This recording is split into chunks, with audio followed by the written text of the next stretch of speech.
ನಮಸ್ಕಾರ ಗೆಳೆಯರೇ, ಇದೀಗ ಹೊಸ ರೇಷನ್ ಕಾರ್ಡ್ ಪಡೆದುಕೊಳ್ಳಲು ಕಾಯುತ್ತಿದ್ದರೆ ಅಂಥವರಿಗೆ ಇದೀಗ ಭರ್ಜರಿ ಗುಡ್ ನ್ಯೂಸ್. ಹೌದು ಗೆಳೆಯರೇ, ಇದೀಗ ಕರ್ನಾಟಕ ರಾಜ್ಯ ಸರ್ಕಾರ ವತಿಯಿಂದ ಸಾಮಾನ್ಯ ಜನರಿಗೆ ಹಾಗೂ ಅಸಂಘಟಿತ ವಲಯದ ಕೂಲಿ ಕಾರ್ಮಿಕರಿಗೆ ಹೊಸ ರೇಷನ್ ಕಾರ್ಡ್ ಪಡೆಯಲು ಆನ್ಲೈನ್ ಮೂಲಕ ಅವಕಾಶ ಮಾಡಿಕೊಡಲಾಗಿದೆ.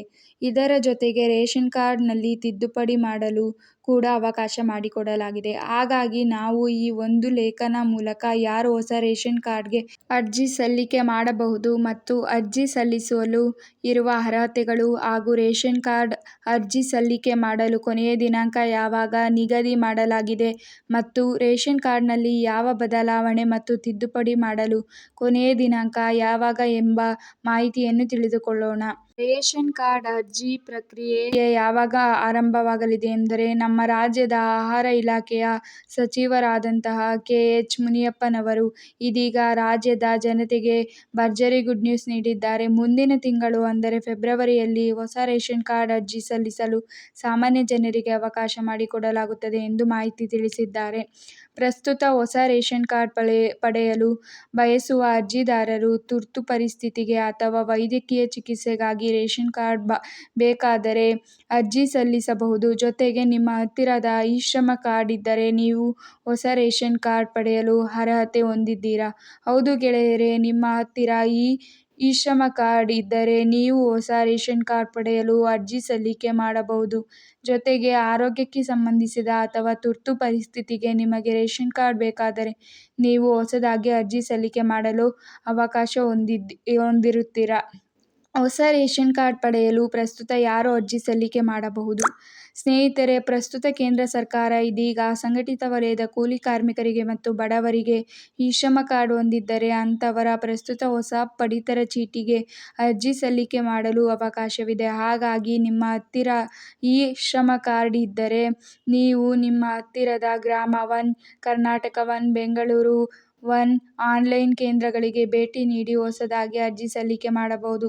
ಅಥವಾ ನಿಮಗೆ ವೈದ್ಯಕೀಯ ಕಾರಣಕ್ಕಾಗಿ ಅಥವಾ ತುರ್ತು ಚಿಕಿತ್ಸೆಗೆ ರೇಷನ್ ಕಾರ್ಡ್ ಅಗತ್ಯವಿದ್ದರೆ ನೀವು ಚಿಕಿತ್ಸೆಗಾಗಿ ಬೇಕಾಗುವ ಅಗತ್ಯ ದಾಖಲಾತಿಗಳನ್ನು ತೆಗೆದುಕೊಂಡು ನಿಮ್ಮ ಹತ್ತಿರದ ಆಹಾರ ಇಲಾಖೆ ಅಥವಾ ತಹಸೀಲ್ದಾರ್ಗೆ ಭೇಟಿ ನೀಡಿ ನೀವು ಹೊಸ ರೇಷನ್ ಕಾರ್ಡಿಗೆ ಅರ್ಜಿ ಸಲ್ಲಿಕೆ ಮಾಡಬಹುದು. ಮತ್ತು ಹೊಸ ರೇಷನ್ ಕಾರ್ಡ್ ನೀವು 7 ದಿನಗಳ ಒಳಗೆ ವೈದ್ಯಕೀಯ ಚಿಕಿತ್ಸೆ ಅಥವಾ ತುರ್ತು ಪರಿಸ್ಥಿತಿಗೆ ರೇಷನ್ ಕಾರ್ಡ್ನ ತೆಗೆದುಕೊಳ್ಳಬಹುದು.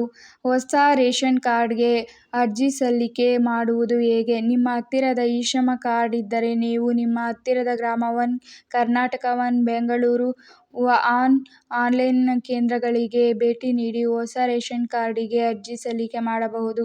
ಮತ್ತು ಅರ್ಜಿ ಸಲ್ಲಿಕೆ ಮಾಡಲು ನಿಮಗೆ ಕೊನೆಯ ದಿನಾಂಕ 31 ಮಾರ್ಚ್ 2026 ನಿಗದಿ ಮಾಡಲಾಗಿದೆ. ಹಾಗಾಗಿ ಆಸಕ್ತಿ ಇರುವ ಬೆಳಗ್ಗೆ 10 ಗಂಟೆಯಿಂದ ಸಾಯಂಕಾಲ 5 ಗಂಟೆಯ ಒಳಗೆ ಆನ್ಲೈನ್ ಕೇಂದ್ರಗಳಿಗೆ ಭೇಟಿ ನೀಡಿ ಅರ್ಜಿ ಸಲ್ಲಿಕೆ ಮಾಡಬಹುದು.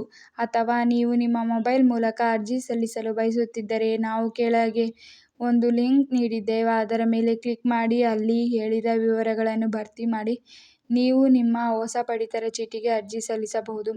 ಅರ್ಜಿ ಸಲ್ಲಿಸಲು ಬೇಕಾದ ಅಗತ್ಯ ದಾಖಲಾತಿಗಳು: ಇ-ಶ್ರಮ್ ಕಾರ್ಡ್, ಆಸ್ಪತ್ರೆಯ ದಾಖಲಾತಿ, ತುರ್ತು ಚಿಕಿತ್ಸೆಗಾಗಿ ರೇಷನ್ ಕಾರ್ಡ್ ಬೇಕಾದರೆ ಅಗತ್ಯ ದಾಖಲಾತಿಗಳು: ಕುಟುಂಬದ ಎಲ್ಲ ಸದಸ್ಯರ ಆಧಾರ್ ಕಾರ್ಡ್, ಆಧಾರ್ ಕಾರ್ಡ್ಗೆ ಲಿಂಕ್ ಆಗಿರುವ ಮೊಬೈಲ್ ನಂಬರ್, ವಿಳಾಸದ ದಾಖಲಾತಿಗಳು, ಜಾತಿ ಪ್ರಮಾಣಪತ್ರ, ಆದಾಯ ಪ್ರಮಾಣಪತ್ರ, ಜನನ ಪ್ರಮಾಣಪತ್ರ. 6 ವರ್ಷದ ಒಳಗಿನ ಮಕ್ಕಳಿಗೆ ಅನ್ವಯಿಸುತ್ತದೆ. ರೇಷನ್ ಕಾರ್ಡ್ ತಿದ್ದುಪಡಿ ಮಾಡಲು ಅವಕಾಶ.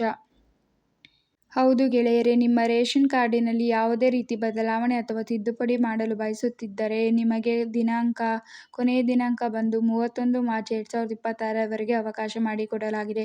ಹಾಗಾಗಿ ಆಸಕ್ತಿ ಇರುವವರು ಬೆಳಗ್ಗೆ 10 ಗಂಟೆಯಿಂದ ಸಾಯಂಕಾಲ 5 ವರೆಗೆ ನಿಮ್ಮ ಹತ್ತಿರದ ಆನ್ಲೈನ್ ಸೆಂಟರ್ಗಳಿಗೆ ಭೇಟಿ ನೀಡಿ ರೇಷನ್ ಕಾರ್ಡ್ನಲ್ಲಿ ಹೊಸ ಸದಸ್ಯರ ಸೇರ್ಪಡೆ ಅಥವಾ ಇತರ ಯಾವುದೇ ತಿದ್ದುಪಡಿ ಮಾಡಿಕೊಳ್ಳಲು ಅವಕಾಶವಿದೆ.